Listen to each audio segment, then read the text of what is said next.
Hi everyone. I'm often asked how I actually built my resilience for everything that I've been through, which is quite a lot, as you know. So what I wanted to do is read you the beginning of my chapter from this lovely book, I Am Every Woman, which I wrote with 15 other women. And basically it was writing about the trials, tribulations and triumphs and discoveries that we had on extraordinary journeys, whatever they might be. My story is called Little Ballet Girl, and I'd like to read the first paragraph. I am standing in the middle of a large church hall in my freshly washed pale blue leotard, flesh-coloured ballet tights and ballet shoes with neatly tied ribbons. Everything is in place. Even my hair is in a regulation hairband and net. I look ready for my primary grade ballet exam, age 6, except I don't feel ready. I'm the only dancer in the room. The examiner behind the table and the pianist in the corner are both strangers to me. I hold myself strong, even though I am quaking inside.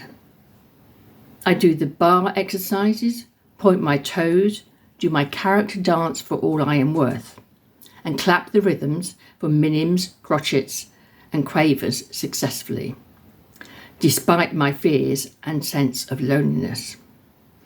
My parents didn't come, they never did, but they are always busy with my sisters and brothers. But I can't pass the exam with commended, with which I'm very, very happy. So really, for me, that's a little bit of where my resilience came. I learnt to manage fear. I was the only one in the room, wanted to pass the test to please my parents for their investment in me in my ballet exams. So I think from that point onwards, I actually had that with me. And then various things over the years have added to that. And I don't think you can say to somebody, oh, go and grow your resilience. It has to happen from things that happen to you. So I now, in some ways, have a load of resilience. But in actual fact, at the moment, it's been truly tested. I'm just coming up to my year anniversary of my heart transplant. I've 3 months ago had my stoma reversed.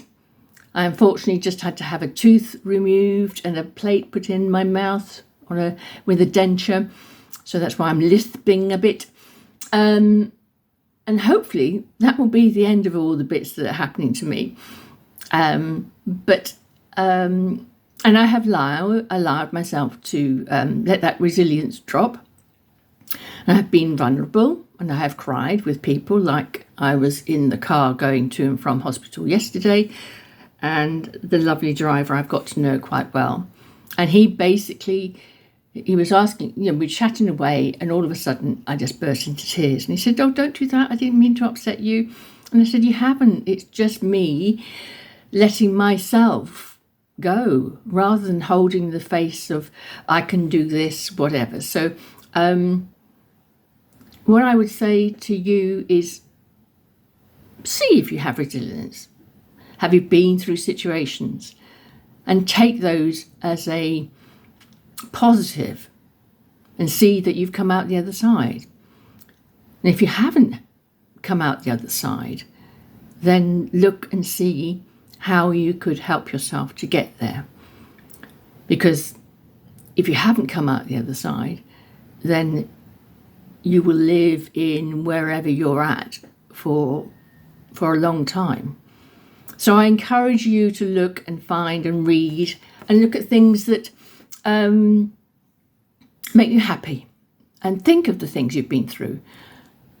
I've been through, in last year, or less than 1 year, I actually have been through 4 major operations. I know others have had maybe more, in a year because of being in an accident or whatever. But it's the whole thing of that's built more resilience. And I think even things like resilience from simple things, not simple things, but testing things. Like I remember the first time I went down a green slope in in the Alps. I was skiing with the lady who I was au pairing for, and it was my first time in the Alps. I'd actually skied once in Scotland, but never thought I'd ski again. And she came down with me, and it was like, oh, that's you're doing really well. What I'll do is I'll leave you and catch up with you at the bottom. I'll go and do a few circuits, and I'll come up, catch you up at the bottom. So she left me, and as she left me, the clouds came down. So I had no way of knowing where I was going.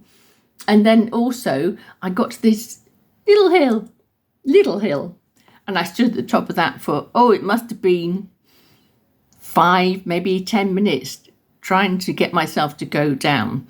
And once I did, I was going, what was that all about, Christine? So the whole thing, that was a bit of resilience I just built from saying, I can do this. So, yes, there are all sorts of ways you can see and look back or even look forward to say, yeah, I'm going to get out the other side. I can be resilient. I can have been through these things, and they've given me that, and that strength, that inner strength. So I hope that's helped some of you today. It really means a lot to me to pass my learnings on to you, and have a lovely rest of Wednesday, and I will see you again soon. Take care. Bye-bye.